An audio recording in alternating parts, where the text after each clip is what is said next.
सीधे जोड़ती है हमसे, जिनका आपकी जिंदगी पर होता है सीधा असर। खबरों की वही तस्वीर, बिना बदले बिना डरे, जज्बात सच का भी, सच दिखाते हैं हम। काठिल टुडे। हम हैं आपकी आवाज। नमस्कार, मैं हूं इमरान मंसूरी और आप देख रहे हैं कांठल टुडे न्यूज। आइए खबरों की ओर रुख करने से पहले नजर डालते हैं आज की हेडलाइंस पर। खस्ताहाल सड़क से राहगीर हो रहे परेशान, दरियावत जाने वाली सड़क की नहीं ली अधिकारियों ने सूद। नगर परिषद चुनाव को लेकर बीएलओ को दिया प्रशिक्षण। और जनसेवक प्रहलाद गुर्जर की जनसेवा जारी, शहर की विभिन्न कॉलोनियों में बटी हरी सब्जी। अब खबरें विस्तार से। प्रतापगढ़ शहर से दरियावत जाने वाले मार्ग की हालत इन दिनों खस्ता हो गई है। गौरतलब है कि इस रोड से रोजाना आला अधिकारी निकलते हैं, लेकिन किसी का भी ध्यान इस ओर नहीं गया। लगभग 1.5 साल से इस रोड की सूद लेने वाला कोई नहीं है। प्रतापगढ़ जिले की जनता कई वर्षों से अच्छी सड़कों के लिए तरसती हुई दिखाई दे रही है। जिले को बने लंबा समय हो गया है, लेकिन कुछ सड़कें तो ऐसी हैं जिनकी हालात आज तक नहीं सुधरे। ऐसी ही एक सड़क है दरियावत रोड। यह रोड आज तक पूरा नहीं बन पाया। विभागीय अधिकारी इन पर मिट्टी और गिट्टी डालकर काम चलाते आ रहे हैं, क्योंकि सरकार ने नए काम के लिए अभी तक धन जारी नहीं किया। ठेकेदार का पिछला बकाया भुगतान नहीं होने से उसने काम अधूरा छोड़ दिया। यह रोड अंबेडकर सर्कल से मिनी सचिवालय तक करीब 1.5 साल पहले निर्मित हो गया था, लेकिन मिनी सचिवालय से आगे कोई सुधार नहीं हुआ। मिनी सचिवालय से करीब 4 से 5 किलोमीटर आगे 5 इमली तक सड़क की हालत अत्यंत खराब है। यहाँ सड़क की मरम्मत का काम 4-5 महीनों से अधूरा पड़ा हुआ है। इसके चलते आम जन काफ़ी परेशान है। बड़े वाहनों में बैठकर जाने वाले अधिकारियों को दुपहिया और पैदल चलने वाले आमजन का दर्द समझ नहीं आ रहा है। गिट्टी बिछाने के बाद डामर बिछाने का कार्य शुरू ही नहीं हुआ। सड़क के नवीनीकरण के लिए सार्वजनिक निर्माण विभाग ने इसे खोदकर इस पर गिट्टी बिछा दी, लेकिन अब लंबे समय से काम अधूरा पड़ा हुआ है। इससे सड़क पर गिट्टी और धूल फैल गई। आए दिन दुर्घटनाएं हो रही है। सड़क पर गिट्टी और मिट्टी बिछा दी गई, यह सड़क पर फैल गई और अब वाहनों के गुजरने के साथ ही उड़ती रही है धूल। इसके कारण सड़क से आवागमन में लोगों को धूल फांकना पड़ता है। अब बताया जा रहा है कि इस सड़क के मरम्मत का काम बजट के अभाव में अटका हुआ है। सरकार ने ठेकेदार को पुराना भुगतान नहीं किया और नया बजट जारी नहीं हुआ। ऐसे में काम रुका हुआ है। विधायक रामलाल मीणा का निवास का रास्ता भी इसी रोड से आता है। वे लगभग प्रतिदिन इसी मार्ग से गुजरते हैं, लेकिन आमजन की इस परेशानी पर शायद उनका भी ध्यान नहीं जा रहा। इसी मार्ग पर मिनी सचिवालय, आरटीओ और एबीसी सहित कई कार्यालय मौजूद है। आगे चलकर पुलिस लाइन और पॉलिटेक्निक तक पहुंच जाता है यह रास्ता। प्रतापगढ़ जिले के दलोट क्षेत्र में बीती रात को चोरों ने अपने हाथ साफ किए। एक ज्वेलरी की शॉप पर चोरों ने अपने हाथ साफ किए, जहां से लगभग 40 से 50 हजार रुपए का सामान चोरी हुआ है। प्रतापगढ़ जिले के अरनोद उपखंड क्षेत्र के सालमगढ़ थाने के दलोट गांव में शुक्रवार देर रात को अज्ञात चोरों ने एक ज्वेलरी शॉप को निशाना बना लिया। शनिवार सुबह जब ज्वेलरी शॉप का मालिक दुकान पर पहुंचा तो उसके होश उड़ गए। दुकान की शटर टूटी हुई नजर आई। दुकानदार ने जब शटर उठाई तो दुकान अंदर से पूरी तरह से बिखरी हुई पड़ी थी। दुकान के अंदर रखी ज्वेलरी और कैश भी गायब था। चोरी की सूचना मिलते ही बड़ी संख्या में ग्रामीण इकट्ठा हो गए। चोरी की सूचना निकटवर्ती सालमगढ़ थाने में भी दे दी गई। दुकान मालिक राकेश सोनी ने बताया कि बीती रात बदमाशों ने चोरी की वारदात को अंजाम देते हुए उसकी दुकान से चांदी के झुमके, टॉप्स, छत्र सहित कई कीमती आभूषण और नकदी पर हाथ साफ किया है। शातिर बदमाशों ने दुकान की शटर को तोड़कर दुकान में प्रवेश किया।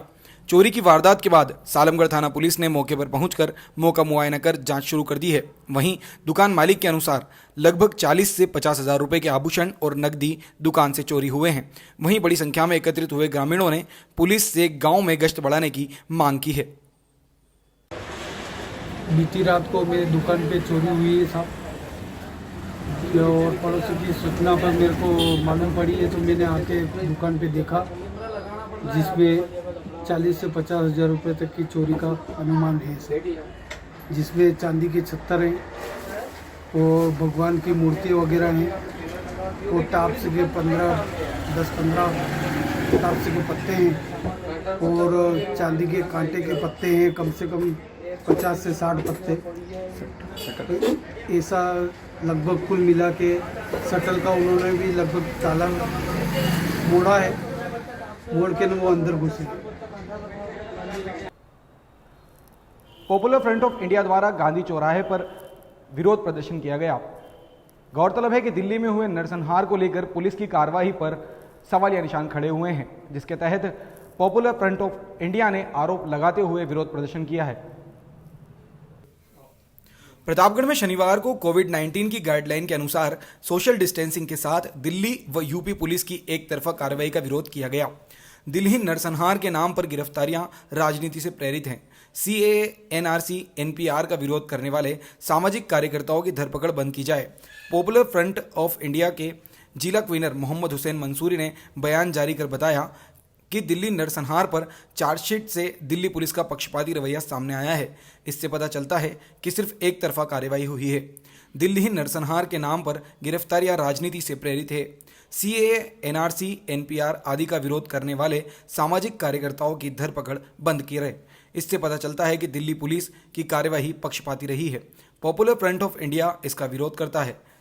इसी के तहत आज सुबह गांधी चौराहे पर विरोध प्रदर्शन किया गया। आज हमने जो प्रतापगढ़ के अंदर ये विरोध प्रदर्शन किया गया है, ये केंद्र सरकार, बीजेपी सरकार के खिलाफ किया गया है, जो एक तरफा कार्रवाई की गई है। और एक तरफा भी कार्रवाई किसके लिए की गई है? जो अपने एनआरसी, सीए और एनपीआर के खिलाफ अपने हक और अधिकार की मांग कर रहे थे, जो एक लोकतांत्रिक संवैधानिक अधिकार है, उन अधिकारों के तहत जो मांग कर रहे थे जेएनयू, जामिया यूनिवर्सिटीज़ के जो स्टूडेंट्स जो थे, जो एक लीगल तरीके से संवैधानिक तौर से इन्होंने जो प्रोटेस्ट किया था, उस प्रोटेस्ट और हक आवाज़ को दबाने के लिए उनको गिरफ्तार किया गया है।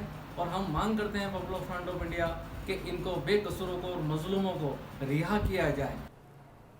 आगामी नगर परिषद चुनावों को लेकर तैयारियां शुरू हो गई है, जिसके तहत मिनी सचिवालय में सभी बीएलओ को प्रशिक्षण दिया गया। आगामी नगर परिषद चुनाव को लेकर प्रतापगढ़ के मिनी सचिवालय में आज उपखंड निर्वाचन अधिकारी की अध्यक्षता में बीएलओ और प्रगणकों को प्रशिक्षण दिया गया। मतदाता सूचियों में संशोधन और प्रपत्र ए को लेकर भी दिशा निर्देश प्रदान किए गए। मास्टर ट्रेनर सुधीर वोरा ने बताया कि आगामी अगस्त माह में संभावित नगर परिषद चुनाव को लेकर चुनाव आयोग के निर्देश पर यह प्रशिक्षण कार्यक्रम आयोजित किया गया है। उपखंड निर्वाचन अधिकारी विनोद मल्होत्रा की अध्यक्षता में 31 बीएलओ और 40 प्रगणकों को पावर पॉइंट प्रेजेंटेशन के माध्यम से प्रशिक्षण दिया गया। वोरा ने बताया कि प्रतापगढ़ नगर परिषद के लिए होने वाले चुनावों को लेकर 40 वार्डों के पुनर्सीमांकन के बाद मतदाता सूचियां तैयार करने का कार्य किया जा रहा है।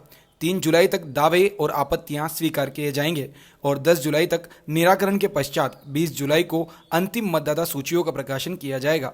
प्रशिक्षण कार्यक्रम में वोरा ने सभी को प्रपत्र ए को लेकर दिशा निर्देश प्रदान किए। कोरोना काल के इस कठिन समय में भी प्रहलाद गुर्जर जन सेवक द्वारा जनता की सेवा में कोई कमी नहीं छोड़ी जा रही है।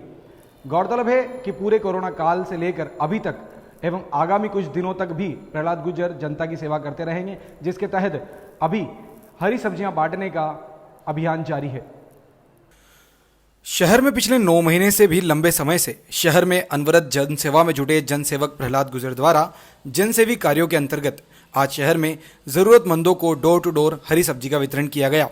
जानकारी के मुताबिक जनसेवक गुर्जर द्वारा कोरोना रोकथाम के लिए लगाए गए लॉकडाउन में जनहित कार्यों के अंतर्गत जरूरतमंदों को हरी सब्जी वितरण कार्यक्रम के तहत आज भी शहर के कई इलाकों में जनसेवक गुर्जर की टीम द्वारा डोर टू डोर हरी सब्जी का वितरण किया गया। जनसेवक गुर्जर ने पिछले 9 महीनों से शहर में अनेक जनसेवी कार्यों से अपनी एक अलग पहचान बनाई है। गुर्जर द्वारा लॉकडाउन के अंतर्गत शहर में जरूरतमंदों को सूखी राशन सामग्री, नगद राशि तथा हर जरूरतमंद को यथासंभव मदद की है। इसके अलावा कोरोना से बचाव के लिए गुर्जर ने सोशल मीडिया पर एक जन जागरण अभियान भी छेड़ा हुआ है।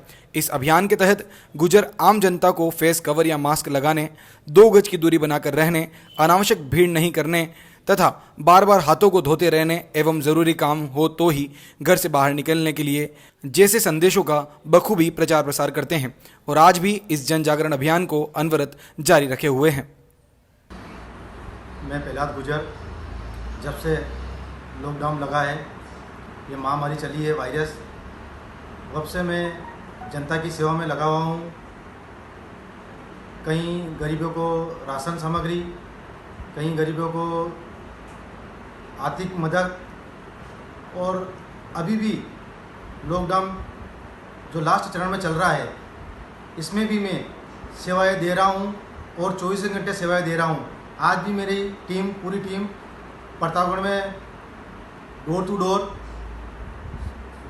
हरी सब्जी, ये आज तालाब खेड़ा, गाछा गली, इंदिरा कॉलोनी, तलई मोहल्ला, हाउसिंग बोर्ड, ऐसे बहुत सारी पूरे प्रतापगढ़ में चल रहा है ये अभियान और हमेशा चलता रहेगा।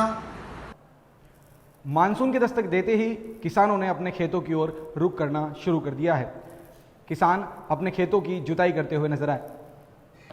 भीषण गर्मी के बाद मौसम का भी मिजाज बदल रहा है। अंचल के कई स्थानों पर बीच में बारिश हुई। कुछ दिनों पहले बारिश के बाद अब किसान खरीफ फसल की तैयारी में जुट गए हैं। प्री मानसून बारिश के साथ ही अंचल के गांवों में किसानों की हलचल होने लगी है। माना जा रहा है कि 1-2 बारिश के बाद खेतों में जुर्रा बोनी शुरू हो जाएगी।